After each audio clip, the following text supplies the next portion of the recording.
നിയമസഭാ തെരഞ്ഞെടുപ്പിന് പിന്നാലെ കോഴിക്കോട് കോൺഗ്രസ് നേതൃത്വത്തിൽ ഭിന്നത രൂക്ഷം.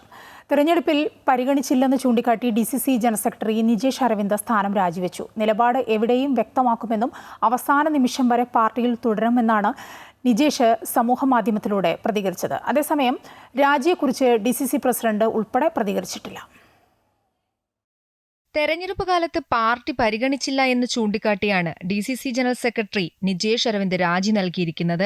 എലത്തൂർ മണ്ഡലത്തിലേക്ക് നിജേഷ് അരവിന്ദിനെ പരിഗണിച്ചിരുന്നെങ്കിലും അവസാനഘട്ടത്തിൽ പാർട്ടി ഒഴിവാക്കുകയായിരുന്നു. ബാലുശ്ശേരി മണ്ഡലത്തിന്റെ പ്രചാരണ ചുമതല നൽകാമെന്നായിരുന്നു ആ ഘട്ടത്തിൽ പാർട്ടി നേതൃത്വം നിജേഷിനോട് പറഞ്ഞിരുന്നത്. എന്നാൽ ബാലുശ്ശേരിയിലും നിജേഷിന് കാര്യമായ ചുമതല നൽകിയില്ല. ഇതിലെല്ലാമുള്ള അതൃപ്തിയാണ് നിജേഷിന്റെ രാജിയിലേക്ക് നയിച്ചതെന്നാണ് വിവരം. നേരത്തെ തെരഞ്ഞെടുപ്പിലേക്കുള്ള കോൺഗ്രസിന്റെ ആദ്യഘട്ട സ്ഥാനാർത്ഥി പട്ടിക പുറത്തുവന്ന സമയത്ത് നിജേഷ് അരവിന്ദ് കോൺഗ്രസിനെതിരെ രംഗത്ത് വന്നിരുന്നു.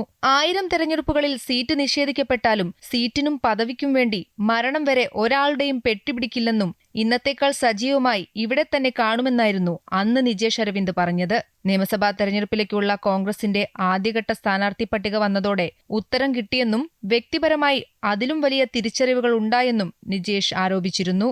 അതേസമയം താൻ മറ്റൊരു പാർട്ടിയിലേക്കും പോകാൻ ഉദ്ദേശിക്കുന്നില്ലെന്നും എന്നും കോൺഗ്രസുകാരനായി തുടരുമെന്നും നിജേഷ് സമൂഹമാധ്യമത്തിലൂടെ പ്രതികരിച്ചിട്ടുണ്ട്. അമൃത ന്യൂസ്, കോഴിക്കോട്.